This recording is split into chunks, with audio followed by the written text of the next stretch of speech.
My dearest son,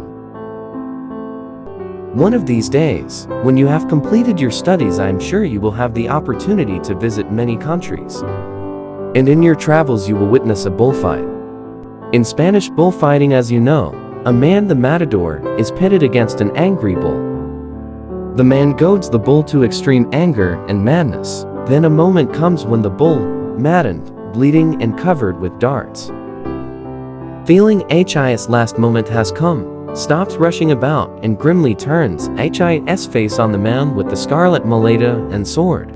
The Spaniards call this the moment of truth. This is the climax of the bullfight. This afternoon, I have arrived at my own moment of truth.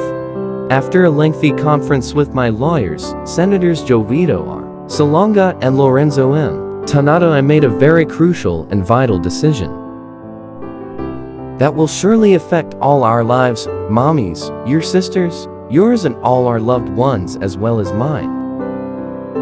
I have decided not to participate in the proceedings of the military commission assigned to try the charges filed against me by the Army prosecution staff. As you know, I've been charged with illegal possession of firearms, violation of R 1700, otherwise known as the Anti-Subversion Act, and murder. You are still too young to grasp the full impact of my decision. Briefly, by not participating in the proceedings, I will not be represented by counsel. The prosecution will present its witnesses without any cross-examinations. I will not put up in defense. I will remain passive and quiet through the entire trial, and I will merely await the verdict. Inasmuch as it will be a completely one-sided affair, I suppose it is reasonable to expect the maximum penalty will be given to me. I expect to be sentenced to imprisonment the rest of my natural life, or possibly be sent to stand before a firing squad. By adopting the course of action I decided upon this afternoon, I have literally decided to walk into the very jaws of death. You may ask, why did you do it? Son, my decision is an act of conscience. It is an act of protest against the structures of injustice that have been imposed upon our hapless countrymen. Futile and puny, as it will surely appear to many, it is my last act of defiance against tyranny and dictatorship. You are my only son. You carry my name and the name of my father. I have no material wealth to leave you. I never had time to make money while I was in the hire of our people. For this I am very sorry. I had hopes of building a little nest egg for you. I bought a ranch in Masbate in the hope that after 10 or 15 years, the coconut trees I planted there would be yielding enough to assure you a modest but comfortable existence. Unfortunately, I had to sell all our properties as I fought battle after political battle as a beleaguered member of the opposition. And after the last battle, I had more obligations than assets. The only valuable asset I can bequeath to you now is the name you carry. I have tried my best during my years of public service to keep that name untarnished and respected, unmarked by sorry compromises for expediency. I now pass it on to you as good, I pray, as when my father, your grandfather, passed it on to me. I prepared a statement which I intend to read before the military commission on Monday at the opening of my trial. I hope the commission members will be understanding and kind enough to allow me to read my statement into the record. This may well be my first and only participation in the entire proceedings. In this statement, I said, some people suggested that I beg for mercy from the present powers that be.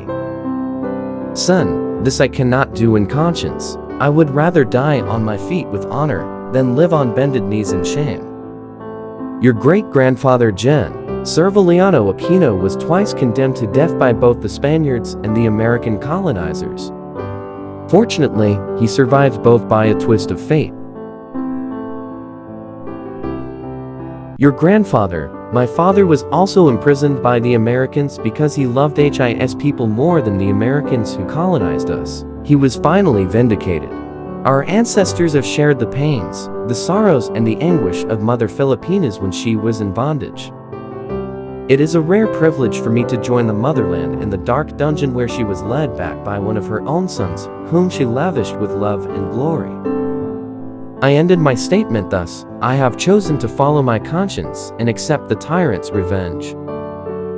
It takes little effort to stop a tyrant. I have no doubt in the ultimate victory of right over wrong, of evil over good, in the awakening of the Filipino. Forgive me for passing onto your young shoulders the great responsibility for our family. I trust you will love your mother and your sisters and lavish them with the care and protection I would have given them. I was barely 15 years old when my father died. His death was my most traumatic experience.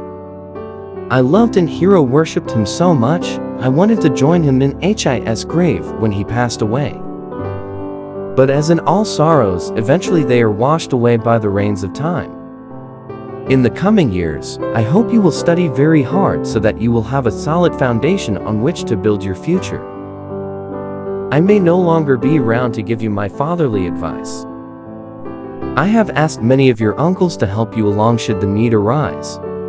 And I pray you will have the humility to drink from their fountain of experiences. Look after your two younger sisters with understanding and affection. Vale and Chrissy will need your umbrella of protection for a long time. Chrissy is still very young and fate has been most unkind to both of us. Our parting came too soon. Please make up for me. Take care of her as I would have taken care of her with patience and warm affection. Finally, stand by your mother as she stood beside me through the buffeting winds of crisis and uncertainties, firm and resolute and uncowed. I pray to God, you inherit her indomitable spirit and her rare brand of silent courage. I had hopes of introducing you to my friends, showing you the world and guide you through the maze of survival. I am afraid, you will now have to do it alone without your guide. The only advice I can give you: live with honor and follow your conscience. There is no greater nation on earth than our motherland, no greater people than our own. Serve them with all your heart, with all your might, and with all your strength. Son, the ball is now in your hands. Lovingly, Dad.